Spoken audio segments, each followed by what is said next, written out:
Welcome to the Indie Authors Podcast. I'm Chad Robert Morgan, multi-award winning author of The Baby Eater, amongst other books. So, the reason I purposely bring up The Baby Eater is because one of the first things we want to talk about today is the three tenets of psychological horror. So let's start at the beginning. So you tell me, what is scary? What make Uh, what makes a horror novel a horror novel? uh, Welcome to the Indie Authors Podcast. I'm Chad Robert Morgan, multi-award winning author of The Baby Eater, amongst other books. So, the reason I purposely bring up The Baby Eater is because one of the first things we want to talk about today is the three tenets of psychological horror. So let's start at the beginning. So you tell me, what is scary? Oh, I mean, what in a horror movie is scary? What do they put in horror movies to terrify? sound design, visual techniques, things that are not in books. Okay, but more specifically, what sound techniques do they put in? What is it that they are doing to make you scary? There's sound techniques in sci-fi. There's sound techniques in fantasy. What are the sound techniques in horror that instills a sense of horror? Those just classic things like Okay, but so let's talk about the building of suspense. So what builds suspense? What are we being suspenseful of?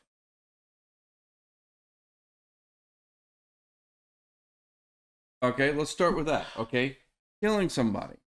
Okay. Well, that's one of the reasons why horror movies are so successful. Okay, is because it's one of the few genres that uh, crosses over all cultures and um, economic positions and anything else, right? Because we basically all have the same fears. That's why, for example, comedy is much harder. Uh, Look at like the IT crowd, for example. Love the IT crowd, British comedy show, right?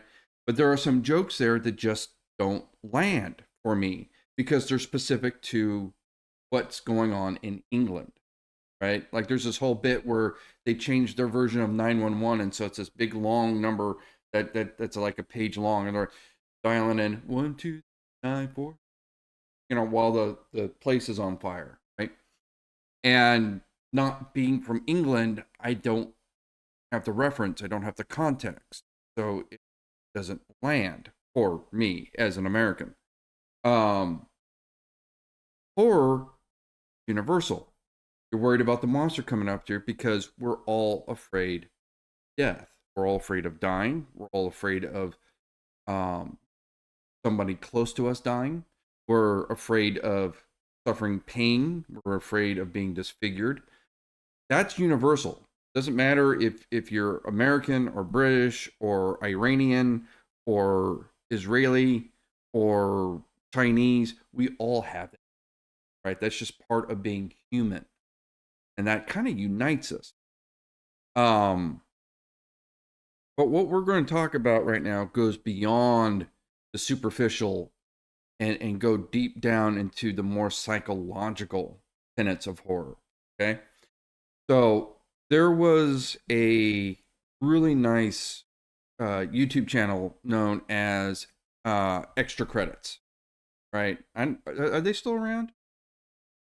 Well, they would do these deep dives into various topics. And there's a whole series that they've done on horror. But the one that I kept going back to when working on my own projects was this kind of distillation of the three tenets of horror, of psychological horror, that I try to incorporate in my own. Because when you get to that kind of horror, where you're, um, like I said, everybody's afraid of the guy coming at you with the butcher knife, right? Because we're afraid of dying. the guy Right. with the butcher. Yes. But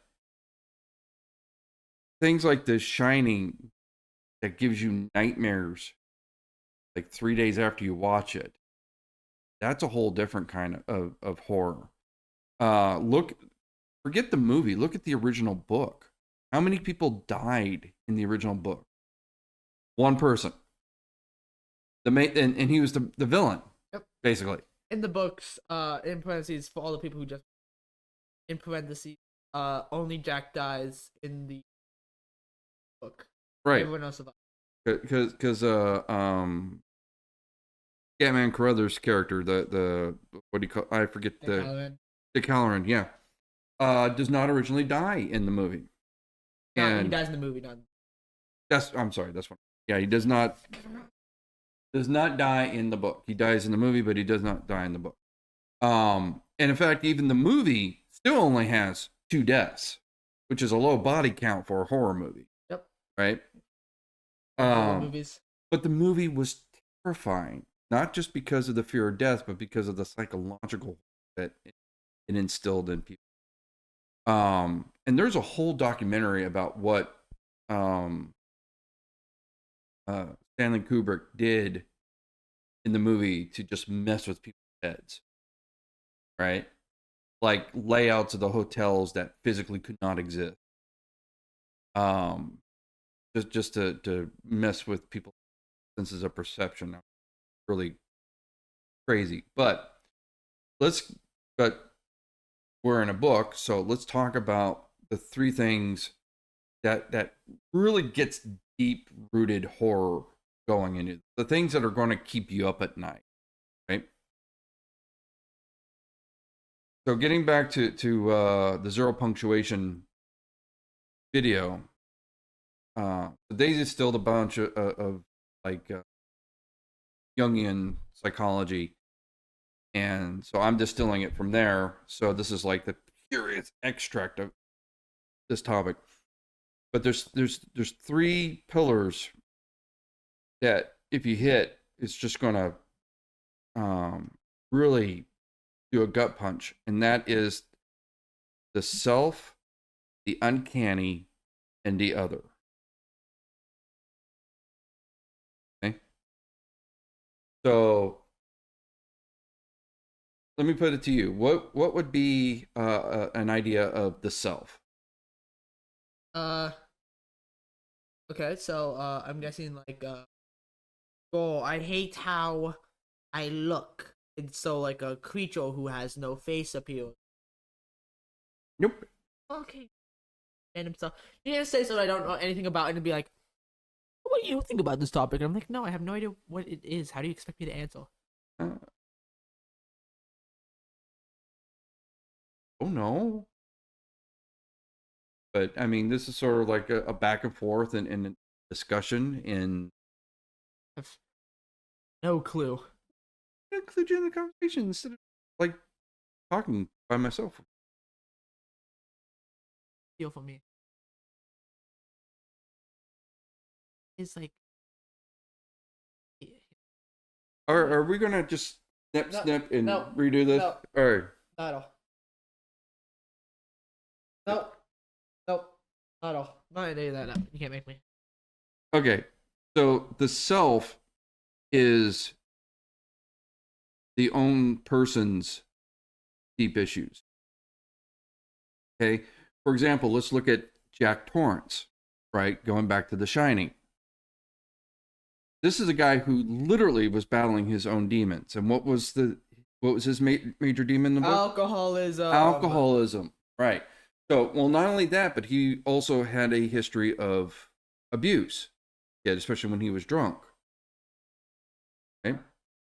So, but he was battling his own demons, and the ghosts of the hotel were using that to his advantage. They were literally giving him like ghost alcohol to get him back on the sauce. They were using that. So, and in the book, well, I mean, but in the book, he has to conquer his own demons in order to save Danny, right? Which again is different than the movie, because in the movie, he doesn't conquer his demons and he falls to them, right? He winds up uh, losing. Right, he's chasing after them in the snow. He gets lost and he dies. But in the book, if I remember right, 'cause it's been a while since I read it, but uh,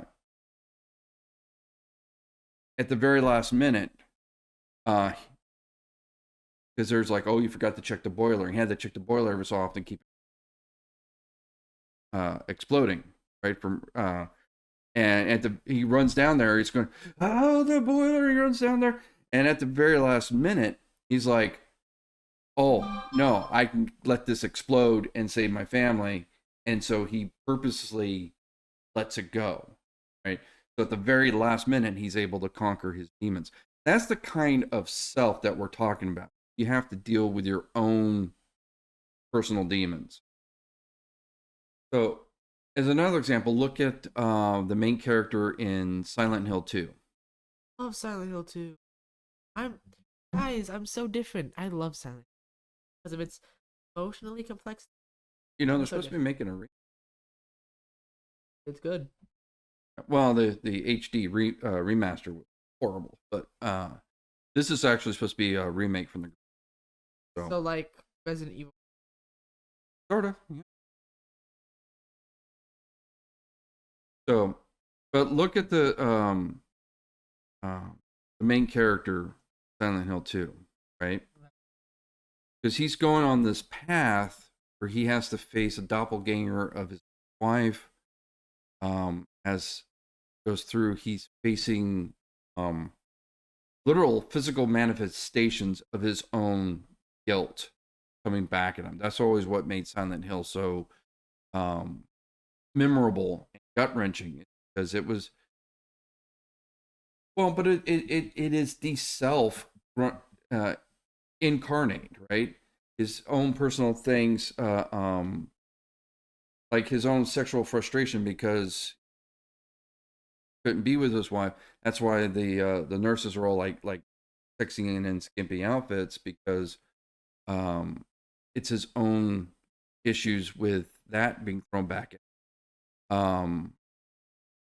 When you get to the end and you realize that um, he is responsible for his wife's death and why he's responsible for his wife.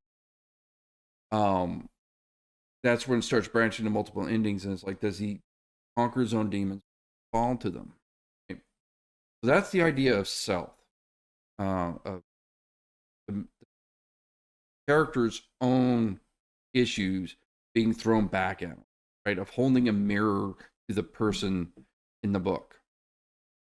The second pillar, probably the easiest one to understand, is the idea of the other, something that is so different that it's frightening, right? Like Cthulhu. Cthulhu's a good one, yeah. Cthulhu is more than just the other. That also brings up another topic, which is not one of the pillars, but the idea of helplessness, right? Like it's one thing to say that the killer is like there's a really good scene in the second It movie where he's trying to save the boy and he's trapped in like mirror maze and he can't reach the boy and he's watching Pennywise come up behind the boy and he's totally helpless to save him, right? That was actually one of the issues I had when I was working on Silent Hill Homecoming.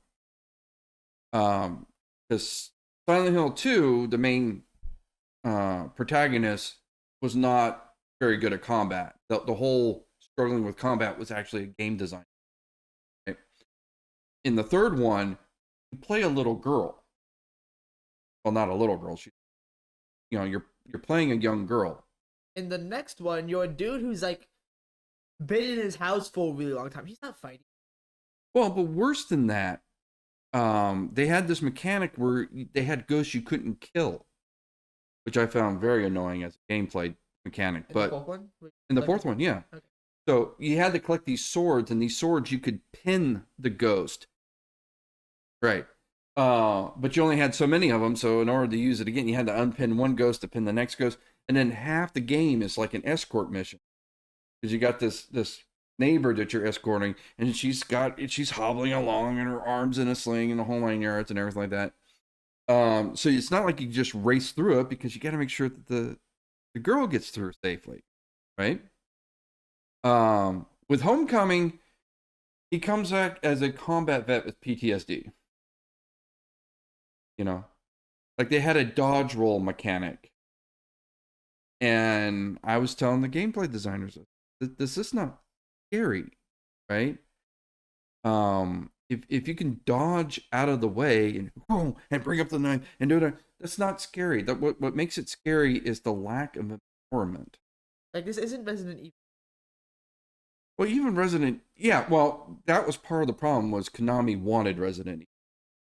It doesn't help that later on in Resident Evil it becomes kind of one like with the all E. Which one was the which? I saw a really I saw, but in the Nemesis remake, didn't they like kind of? I don't know, but they brought it back with Biohazard and then the last one with Village. Oh, Village and Biohazard were good. Those were really good. Right. But they screwed up the Nemesis one because I'm pretty sure like you can one shot him with a grenade launcher. But the funny thing is that with Biohazard, we went from an action adventure to being helpless again. Like there was a whole bit where you're trying to escape the table and you're having to run and hide. There was a lot of evasion, of being helpless, of not being able to fight back.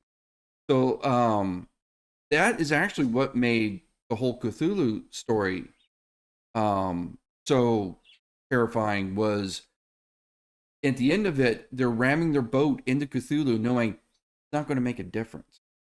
I'm going to pause it because I'm going to cover the bird because it's make noise again. Okay. Just wait. So who's that did this, aka me? I'm going to eat the thing. I'm going to beat you to death. I hate you. I hate you. I hate you. I hate you. I hate you. I hate you. I hate you. I hate you. Yo.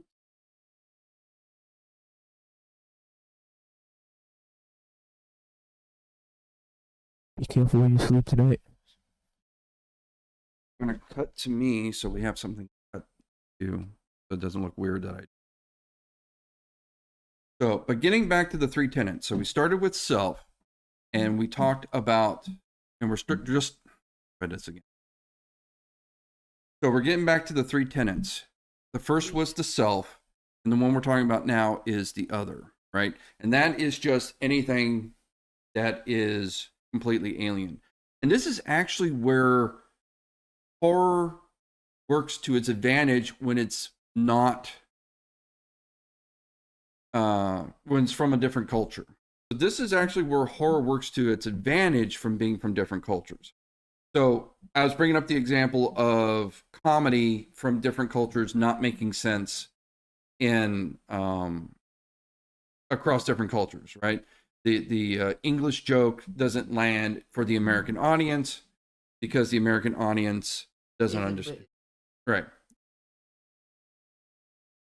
When it comes to horror, that works to the advantage. That's one reason why a lot of J horror is so popular, because J horror, a lot of it is rooted in Shinto mythology, which most Westerners don't know anything about. I don't know anything about that. Right. That's why it seems even creepier, because the less you know about it, the more it's the other. Right? So the other is pretty cut and dry. It's the monster. It's Godzilla. It's the thing from Cloverfield. It's I'm trying to think of another good example, but the monster from The Host. Oh, I was gonna say that one like baby thing. The uncanny is the things that are like us, but not quite, right? The idea of things being just a bit off. Anything that has that kind of used to be human is what can really freak you out, right? It's one reason why zombie movies are so popular, because they're human, they're not, right? I was just watching Parasite Gray, right? The idea of, you know, the humans being co-opted and turned into a monster, that your friends could be foes. But more importantly, it's the idea of, like you're talking about, the baby thing from Resident Evil, the thing that has that resemblance of humanity, or something that is hitting that uncanny valley. That village.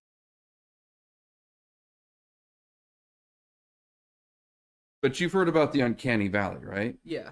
Right, where they try to have an analog. right, where they try to make something as real as possible, but once you, at some point, you hit this threshold to where you are either completely convincing,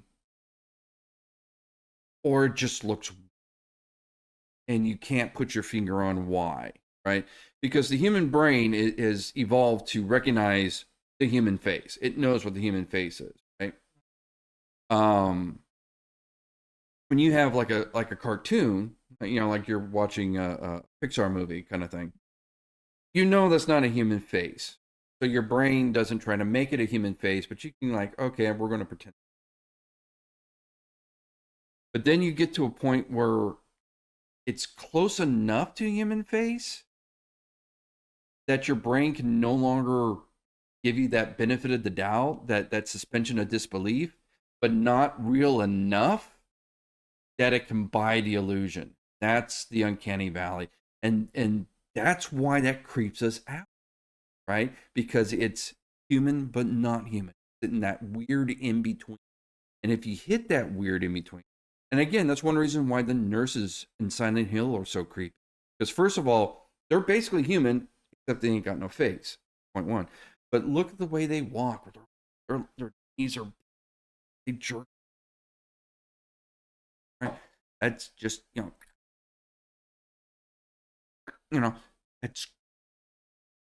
that's why that works. Because your brain wants to see a human being, but then it doesn't move like a human. That is ultimate short circuit in the brain. That is other examples of the uncanny. Imagine row of streetlights. One of them keeps out, right? Because but it just, that gives you that sense of dread, because the be. I mean, that just hits our fight or flight instinct. Know something is wrong, even if we can't put our finger. So those are the three main tenets of psychological horror: the self, the uncanny, and the other. So when I'm developing my monsters for my stories, right now I'm working on my latest book, Fear, working title. Working title. We'll see if we keep it. I usually keep my working titles, but I'm not. No. I think so. Well, I mean, That one's like, this is supposed to be funny. it is pretty funny. Well, the Baby Eater has the advantage of getting people's attention, right? It's called the Baby Eater. That's hilarious. People see that and they either go ooh, or they go ew, one or the other. They don't. There's no shades of gray on that. Anyway, the point being is that in Fear, it's literally people's own worst nightmare coming to life. And so I'm having to deal with these three tenets of the psychological, right? Because getting your arm cut off, yeah, okay, yeah, that's gory, that's gonna, but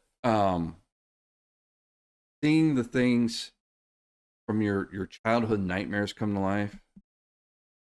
Um, so okay, a little bit of spoilery, right? Um, one of the things I put in the book was something that gave me, and that was of the being black cat. Was So, but this is how stupid this is, right? Um, I saw this as a kid, and it was actually a dog's nightmare, right? The show that I was watching, the dog was having a nightmare. It was being chased by, but it wasn't chased by a big giant black cat because this was like made in the 60s, and it's not like they had CGI. So what did they do? They had a guy dressed all in black, wearing this big, huge, like furry head of a black cat, chasing after him in ski, right? And the dog would dart right, and then he would ski around and cut him off, and the dog would dart left, and and it was the dog's nightmare, right? But that character was so uncanny because again, it's basically a person in a furry suit before furry suits were a thing on skis. This is how retarded this is. But as a kid, it freaked me the out, and I had nightmares of that giant 6 foot tall humanoid cat thing coming after me, just like it came after that Saint Bernard.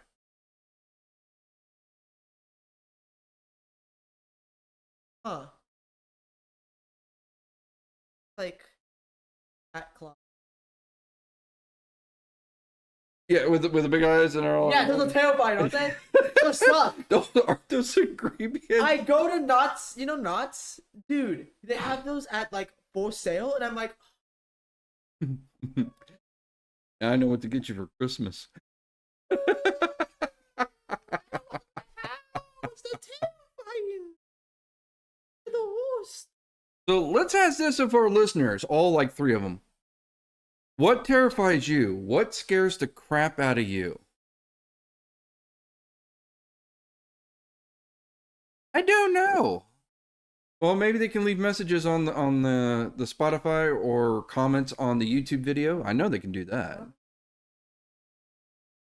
No, I don't know.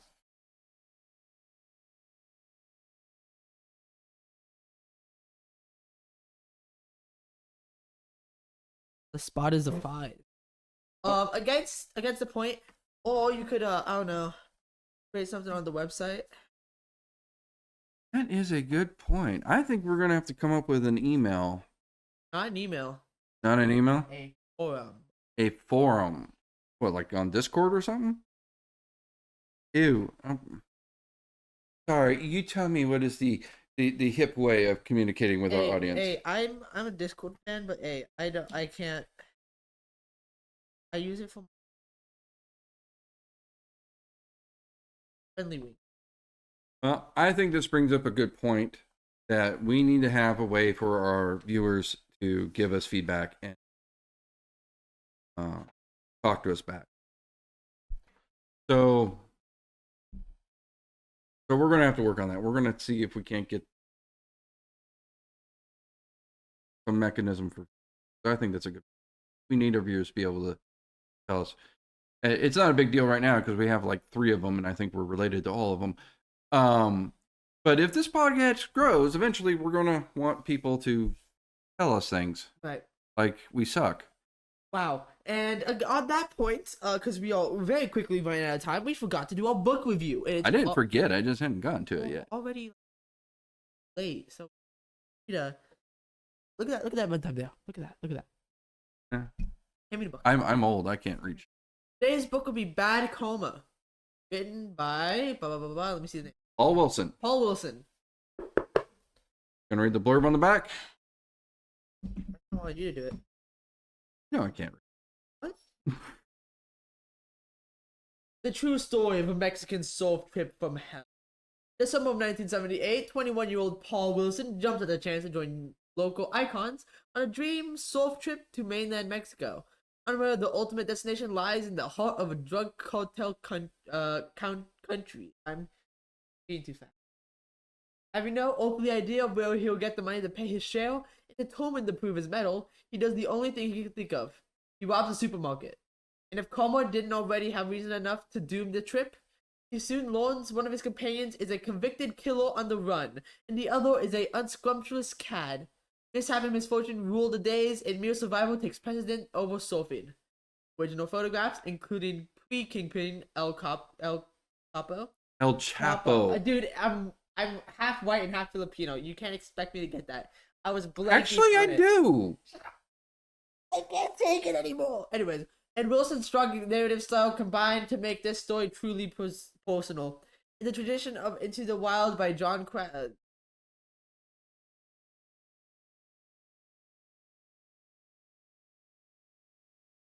Krakauer and Barbarian Days, A Surfing Life with William Finnegan, except this tale had to wait for the statute of limitations to expire before it could be told. Did you say unscrupulous? I think you meant unscrupulous. I was reading fast. Lord. I Yeah, was reading at like Mach 10 pace, dude. we are a professional organization here. Yeah, but okay. All right. You cut me some slack because I was reading at the speed of light. Okay. Honest to God, we do not rehearse this because we thought it would be more fun for y'all to watch us fuck up, which he just did. I was reading. Spectacularly. I was reading fast. I was reading at Mach 10. We're low on time. I'm reading fast. What do you want from me? I don't know, for you to read at your grade level? I am reading so fast, my eyes are bulging out of their sockets, okay? If you do not know how fast I can read, how fast I can talk, I'm like... Well, it's a good thing his surfing companion was unscrupulous, because we don't want to have any cannibalism in this book. Yeah, well, good. And to say that you cannot pronounce a Spanish name being half Filipino, you do realize that, you know, Okay, your mother's maiden name is basically Spanish. I was reading fast. My brain could not process because I was Your reading... mother's maiden name has an Nye in it. You know, one that ends with a little squiggly line on the top. Well, hear me out. How about next time I read at a pace so I can actually think, so my eyes don't bulge out of the sockets? This was your choice. You're the one that ran through it as quick as possible. Because we're low on time, Fuzza. It's our podcast. We can make it as long as we want. So if we're done bitching at each other, yeah, we'll talk about this later. God, talk about the book. Oh my God, why do I feel I am in trouble now? How did that work? We'll talk about this later. I'm the father. We will talk about this later. So, bad karma. So, I met this guy at a book signing at Barnes & Noble, which, by the way, there's a trick to getting a book signing in Barnes & Noble I have not figured out how to do. Because I contacted the same store, and I can't get them to reply to me, but yet somehow he got in there. So, I don't know how. Yes, Lauren. Huh? Lauren. I'm trying to.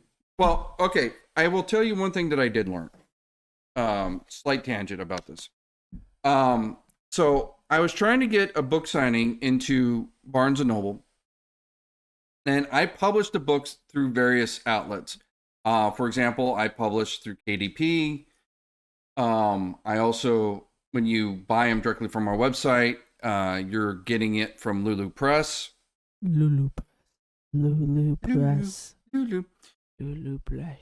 And I also publish through Barnes & Noble Press because it was supposed to... The idea is if enough people went to Barnes & Noble to order your book, they would start stocking it on the shelf, right? I also did it because at the time, they were the only way I could do hardcover. I can do hardcover through Ink Park now. Amazon does hardcover, but it does it like this. It doesn't do it with the book jacket, right? This kind of thing with the book jacket. This you can do with Barnes & Noble Press, right? With Amazon, you can get kind of hard, solid cover, right? So my books, you can order it through this way with Amazon, or you can get it with the book jacket through Barnes & Noble, which I prefer. And when I sell them at the events, I actually order them through Noble. Again, one, because I think they look better. Two, because I want to hit whatever that magic number is and they start stocking in the store. So I'm trying to do this book signing, and I did get one guy to talk to me. He says, well, we can't order your books because they did not have a return policy. In other words, if they order 50 books and they only sell 20, they want to be able to send the other 20 back and cut their loss, and get their money back. And I'm like, but it's from Barnes and Noble Press. And they're like, yes, but it's print on demand, which means we can't return them. So Barnes and Noble could not stock the books from their own publication service, Wow. if that makes any sense. So the way I had to do it was I now have the books also available through Ingram Spark, because Ingram Spark has a return policy. So what happens with Ingram Spark is you basically are selling the book at cost. So as an author, if Barnes & Noble orders my book through Ingram Spark, I get like 15 cents. It's ridiculous. It's stupidly bad, right? Because Barnes & Noble wants to basically buy it at $10 and sell it for $20, right? Retail always wants to sell twice as much as what they paid for, right? Now, when they return it because it's still print on demand, it basically gets shipped to me, and then I have to buy it. What happens, okay? But that now means that they can order the books and return them, and get their money back if they don't sell, right? So I did that in order to get the book signings in Barnes & Noble that I've still not been able to get. So I don't know how fucking Paul did it, but more power to him. I have not done that yet. But met him at the Barnes & Noble. I picked the book up mostly because as an independent writer, I wanted to another independent writer. And I actually did not read this book. It sat on my shelf for a good couple years. And then we started doing this podcast. It's like, we have a whole library of books that are signed. I picked it. And I'm glad you did, because I actually really enjoyed this book. This is nonfiction, right? This, according to the author, it really happened, including at the end where he loses his van. It breaks down, and he has to go back to Mexico to go get it. And it's being held by this really nice guy that has this really strange nickname known as El Chapo. Yep. Which, as we now know, was a notorious drug lord that was arrested and extradited to the U.S. Was he extradited? I remember at one point there was a big old thing where he escaped and everything like that. I mean, dude's notorious. I mean, you can Google search him. He's got a history about a mile long. Right? But I mean, yeah, this was definitely a case of Murphy's Law. Anything that could have gone wrong did go wrong on this trip. And he was starting to think that basically he had just angered the gods, that he had but that first part where he's talking about the robbing the store to pay for, that was so long, right? Because he had this thing all planned out, and of course it didn't go according to plan. And he's basically going to steal a bunch of stuff and sell it to his neighbors, right? They have this whole shopping list, and of course he's stealing stuff for his own thing. And his buddy's going to take it with the truck. Well, they overload the truck. And so he picked this route to avoid all the police. Nobody ever takes this route because of all the dips and the potholes, and oh crap. So the truck that's already overweighted, hitting this pothole, bottoming out, and jars of tuna and peanut butter and beer are falling off the truck and landing on the ground and shattering, making all this noise. And so they're like literally leaving a trail of debris, leading the police right to them. And he's like, and at one point they have to go by the SEAL base, right? And he's like, and then at one point, like the cop car is following him, and then he's actually like thinking about like crashing his car just to create a diversion so his buddy would get away. And while he's thinking about it, the cop car goes around him, and he thinks he just blew it. But the cop car's got other things to do. And it's good. Somehow they pull this off, and it's just the funniest thing. I was laughing my ass off listening to that part of the book. Yeah, it's the audiobook was great. The person who read it was great. One thing I would love to say about this book, I think the characters were really fun to just enjoy, you know. And I want to say that if you do anything in this book, I will kill you myself. Okay. Yeah, go wild. Yeah, no, this was good Lord. I mean, yeah, it literally the guy says in the book is like he was waiting for the statute of limitations to run out so he could tell this story, because some of the things that he did, not really meant to. Not the most legal. No. He was definitely doing some of the gray areas in the law. Definitely, I'd say a little bit blackens. Well, that was from the beginning. But I mean, it's just, yeah, no, it was just hilarious how everything that could go. Or remember the boat trip? Yeah.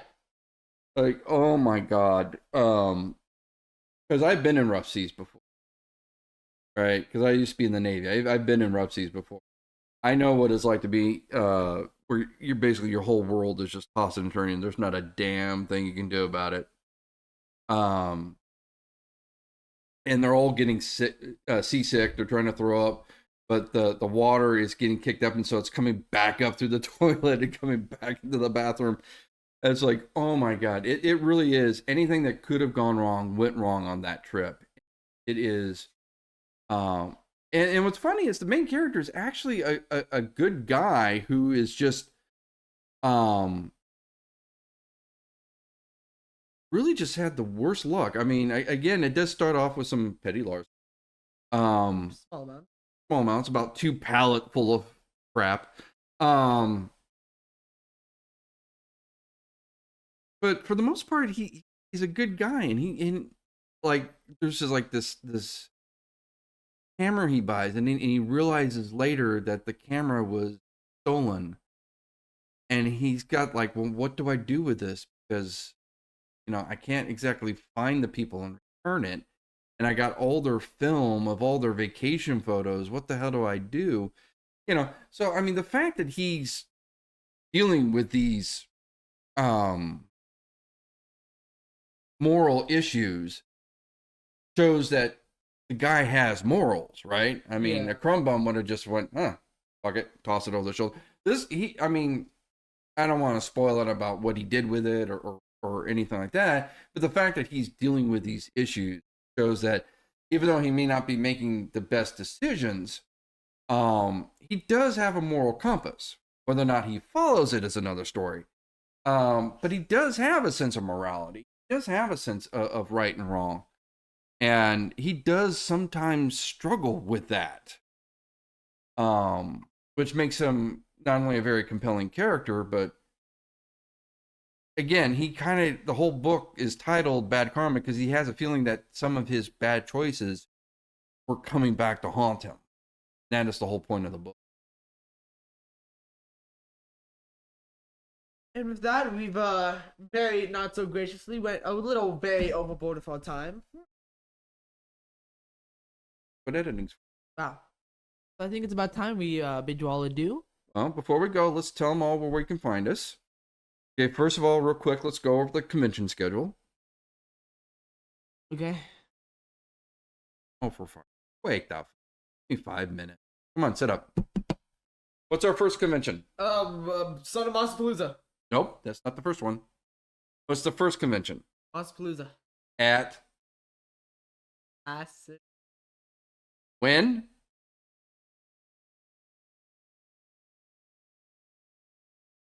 May 31st, May 31st. June 1st, and June 2nd.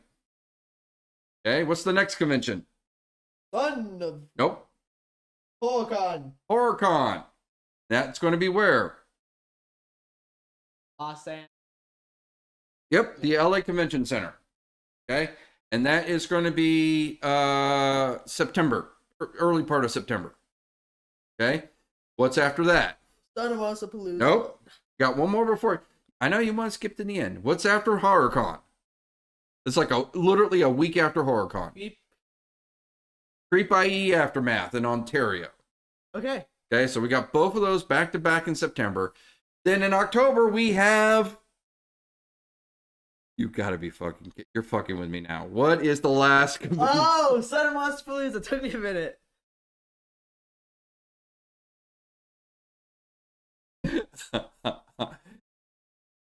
God, that's like that joke on Wings. Oh no! Don't. They were playing Trivia Pursuit, and Lowell kept saying the same answer for every single question, no matter how obviously wrong it was. And he's like, "Why do you keep answering that?" And it's just because I know the answer to one of these questions is that. And so by the end of the night, they finally asked a question where that was the answer, and they're looking at him to answer. And it's like, "I got nothing. I don't know." Okay, can you quit fucking around so I can finish this up? Yep. Okay, Got it. so where can they find our books? Audible, Amazon, iTunes. Our website. Barnes and Nobles. There we go. Okay, and also Ingram Spark. Yeah. So if you are a retailer, you can find our stuff through Ingram Spark. If you are a consumer or customer, you can find it at Amazon, Barnes & Noble.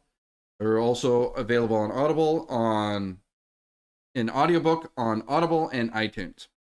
We also have our own store at shopspectrumlink.com where you can buy our books. You can also buy our merch, such as these great t-shirts right here. We also have mugs, blankets, pillows. What are some of the crazier stuff we have in the store? Bathing suits. We do have bathing suits, yes. Well, I don't think We we don't got have underwear. underwear yet. We don't have underwear. We do have a pair of shoes you designed. yeah. Yeah. So yeah, on the store, all of our merch is created by Printful, and I tell you, it is half the fun is just going around and seeing what print on demand stuff we can actually author. So it's a lot of fun. Yeah. Just, Sometimes go crazy with something. At this point, I'm like, okay, what can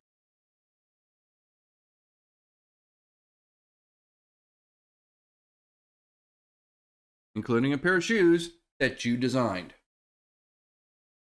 So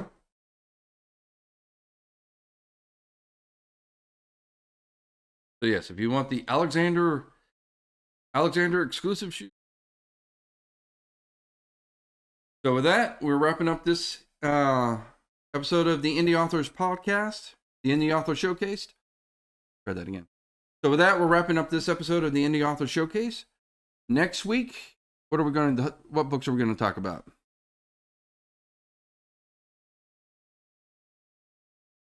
Do we know Ben Todd? he's going to be on the next, either the next one, the one after that, and then what was the book that you just read? Don't